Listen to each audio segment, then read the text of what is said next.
Hi there, I'm Deva Nirguna. I'm an astrologer, artist, and architect, and I'm talking to you from my retreat center here at Atitlán Vista, which is in the Mayan heartlands and highlands of Guatemala at that great power spot of Lake Atitlan.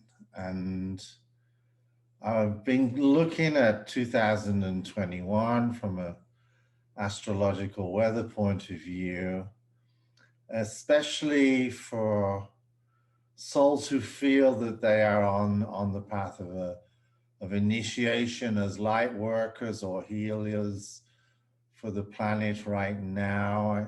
I think there's a different perspective we can see from the weather report, the astrology, and given the great initiations that we did around the solstice and the grand conjunction, let's take that wave of energy that's breaking now and see how we can surf well into 2021. So here's my review for 2021 from that point of view. Whenever we give a forecast in astrology, the backdrop that we always use for that are the 12 signs of the zodiac. They are a view from Earth of the way the galaxy and stars are forming, and the planets move through these 12 archetypal energies from Aries on the spring equinox through to Pisces. So I'll refer always to planets in a sign of the zodiac. And I like to start with the outer planets as they set up the tone, because they're so slow moving, they set up the tones for what's going on during the year. And the three invisibles of Pluto, Neptune, and Uranus are the more deep and introspective planets to work with. So let's start with the outer planets. The general tone for the year was really set up from last year with the activation of Pluto. Here's a shot of Pluto and taken by NASA, and you can't see, but it has an ice heart on it, Pluto. Pluto was super activated last year, and we have all the evidence of that from what's been happening with COVID and climate change. And Pluto is staying in Capricorn, so it's setting up a continuation of what was going on last year. None of these things have gone away, and I really want to impress that we're really still on a kind of a marathon of change here. Even though some of the other planets like Jupiter and Saturn have moved on into different signs, Pluto is still setting up the huge tone for the year of change. And it gets very activated, I find, by our actions through Mars. So there's a few times in the year when we get these activations of Pluto by Mars. Let's talk a little bit more about Pluto, because Pluto really does dig deep. It's still in the initiating sign of Capricorn. People say, well, are you on the spiritual path? And what Pluto would say from Capricorn is, you are the path. This is the deep initiation of being able to go somehow beyond our personality to our understanding that we're part of a bigger presence, part of a bigger story of activation and initiation and soul, becoming souls of a tremendous size, in a sense. You know, that's what the light worker healer energy is about. There's something bigger than me. And Pluto allows us to pull out the shadows, the deep work that's stopping that realization. So I think many of us have found that this last year was a tremendous um, deepening of our sense of our own presence. So this initiation is still going on through Pluto. This is something of that marathon. So it's good to see when there are squares and oppositions and activations of Pluto, especially I feel by Mars, because it really gets down to what am I doing? Am I scheduling time for this kind of self-care and practice and initiation? And Mars will point out um, these these uh, these tendencies, and we're right now at the end of the year we're in a very strong Mars activation ever since the solstice, and the next one will come when Mars is opposite Pluto in May, around May 30, 31st. And then there's another one of balance in Libra towards the end of the year on October 20th. So Mars activations of Pluto, I think, are very significant stage posts in this marathon journey we're on that really continues all the way through until Pluto itself moves into Aquarius, which is still 2024, 2025. So this is the first tone. We're still in a big marathon. But there has been an energy shift, and that shift of energy was the grand conjunction of Saturn and Jupiter, which are both visible planets. So we can really get to grips with them in terms of what are my teachings and what are the structures that I'm putting in place. And now they're in Aquarius. And so the relationship of the energy of Aquarius, especially in February, we get a huge pileup of planets in Aquarius around the Chinese New Year, around the new moon. And that very much will let us examine a few weeks into this year, you know, how am I doing on the visions and the seeds that I was planting at the Grand Conjunction?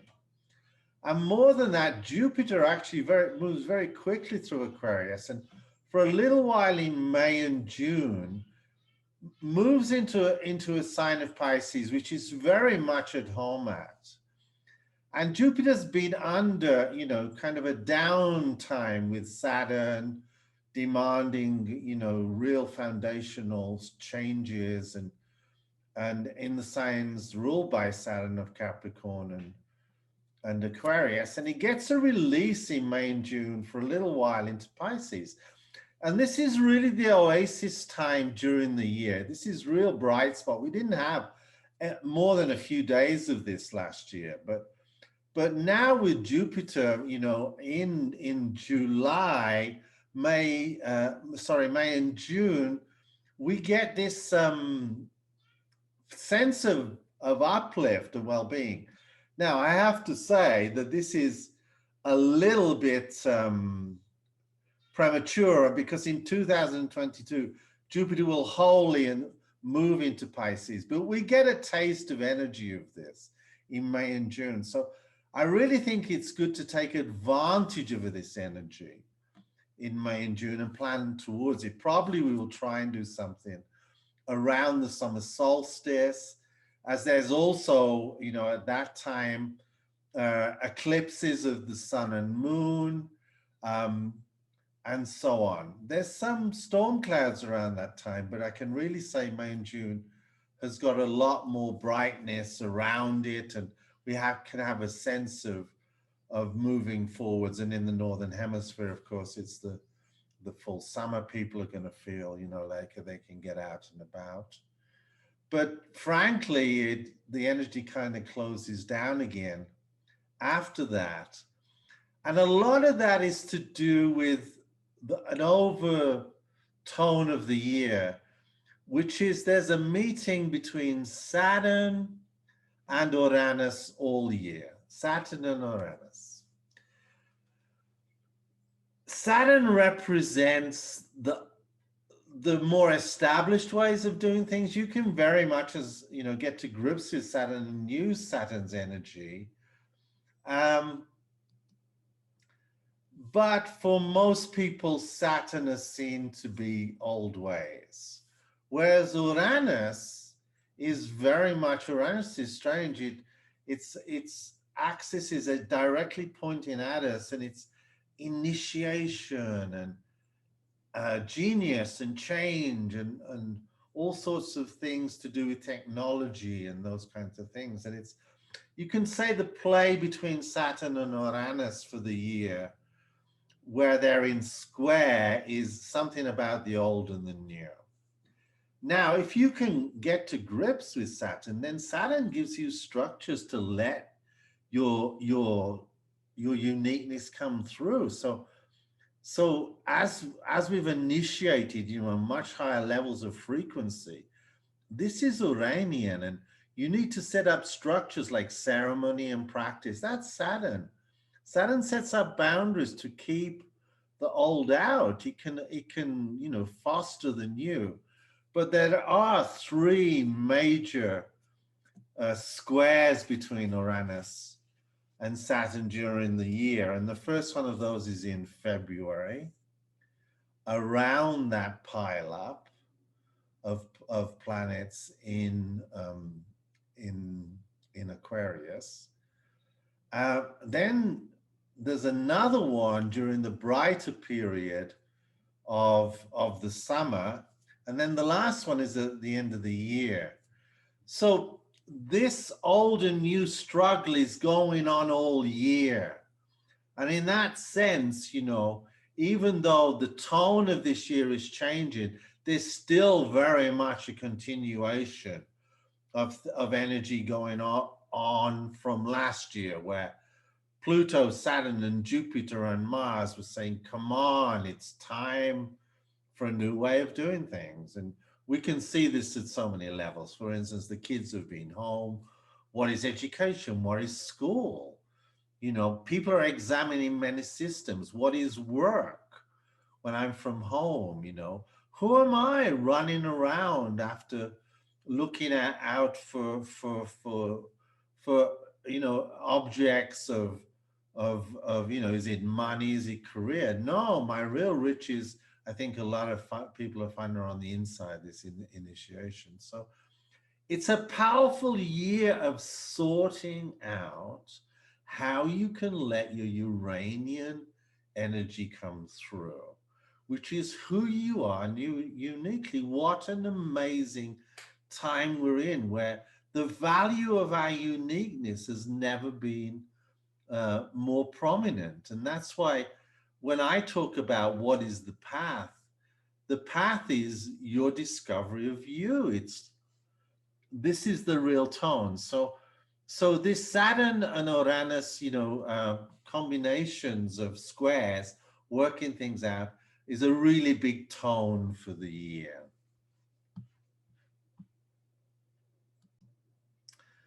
And what seems to be critical for that is this period of May and June. We have an exact conjunction of Saturn and Uranus on June 12.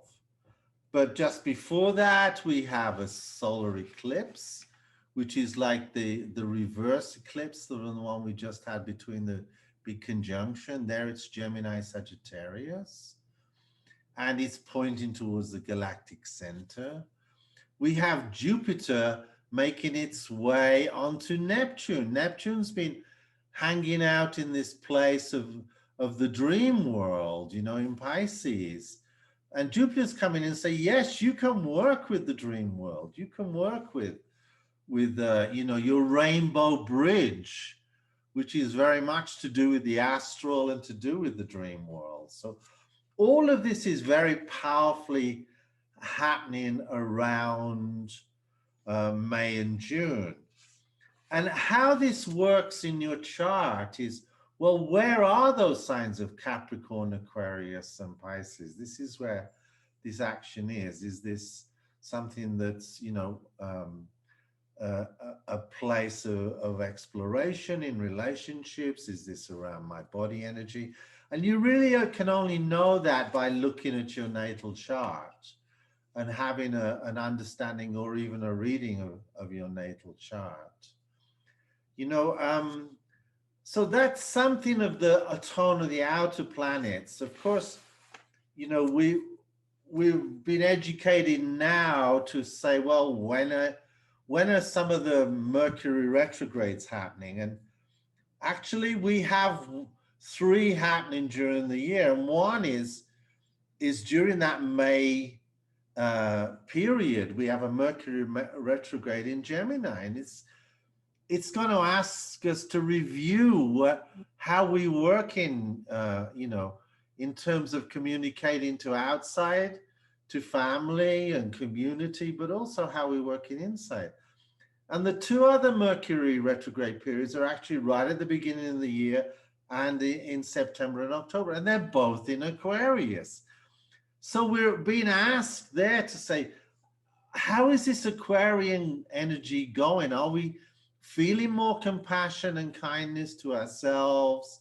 Are we feeling that energy coming out into the community? So I think, you know, at a personal level, you know, understanding that we are in a process of deep initiation and we're still working out how to move through some of the debris that's been left over from the old systems, and how can we effectively move forwards, you know. And these Mercury retrograde periods are going to give us periods of examination. Interestingly, one is around the eclipse in that period, and the other is about Aquarius, you know. So those are kind of significant. We don't really have a Mars retrograde for the year. Mars happily chugs through all the signs from Aries through to Sagittarius this year. We had it stuck last year in Aries. We're not like that. It's moving on. We can get on with things. That's really important. There is a retrograde of Venus towards the end of the year, which maybe later I'll come into. So as we surf out this energy that is now breaking, it was interesting. I was just reading that the biggest wave recorded in 2020 was surfed by a woman who was 33, a prime surfer who had to recover from a very big accident. And so women are leading, you know, we want women to lead this energy out. It's this refeminization of things. So Venus is moving forwards, but at the end of the year, we may get some reversals on that. So that's kind of it for a quick overview. Marathon, restructure, some bright spots this year, so we can start to enjoy some more connections and community. But this story is not over.